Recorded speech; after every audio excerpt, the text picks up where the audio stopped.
Hello students, हमने अपनी संस्कृत का पाठ सावित्री बाई फुले शुरू कर रखा था, तो इसको आगे देखेंगे। कल हमारा कुछ हो चुका था, जो बाकी रहता वो आज हम कर रहे हैं। जनवरी मासस्य तृतीय दिवसे रमाबाई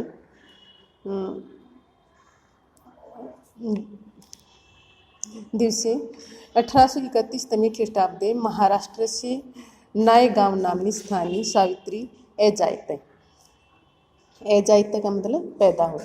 जनवरी महीने की 3 तारीख को 1831 ईस्वी में महाराष्ट्र के नायगांव नामक स्थान पर सावित्री बाई का जन्म हुआ। यानी यहाँ से हमारे वेरी शॉर्ट क्वेश्चन भी निकलते हैं कि सावित्री बाई का जन्म कब हुआ, कहाँ पर हुआ, उसके गांव का क्या नाम था।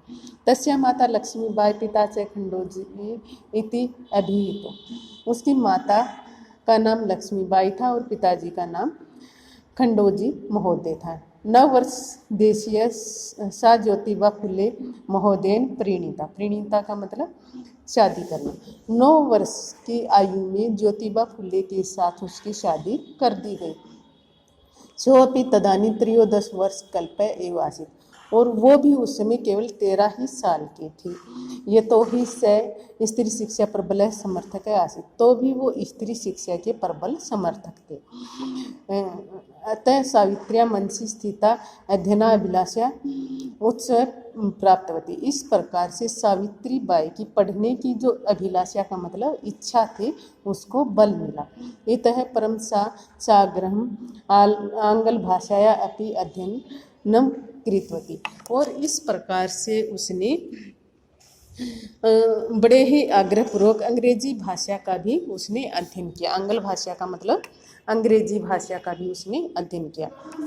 1848 ख्रीष्टाब्दे पुणे नगरे सावित्री महोदयेन सह कन्या कृतेन प्रदेशस्य प्रथम विद्यालयम् आरब्ध। 1848 में पुणे नगर में सावित्री बाई ने ज्योतिबा महोदय के साथ मिलकर कन्याओं के लिए मतलब लड़कियों के लिए प्रथम पाठशाला का आरंभ किया। तदानी सा केवलम 10 वर्षीय आसीत, उस समय केवल वो 17 ही साल की थी। 1851 ख्रीष्टाब्दे अपश्यत्वा संस्कृतस्य समुदायस्य बालिकानां कृते पृथक् तथा अप्र विद्यालय प्रारब्ध। और फिर 1851 में अस्पृश्यता मतलब छुआछूत उस समय बहुत ज़्यादा थी। मतलब नीची जाति के बच्चों को कम नीचा ही देखा जाता था। तो उसने छुआछूत के कारण अपमानित जो लड़कियां थी उनके लिए उसने पृथक का मतलब अलग से पाठशाला अपर दूसरी पाठशाला उसने खोल दी।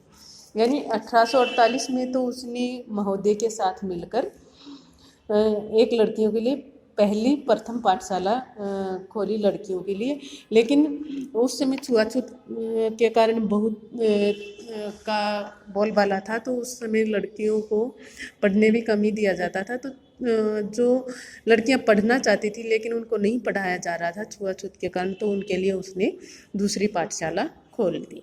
तो बच्चों, आज के लिए आपका इतना ही रहेगा। इसको अच्छे से लर्न करेंगे, बार बार सुनेंगे और राइट करेंगे इसके सरलार्थ को। Okay, thank you, have a nice day.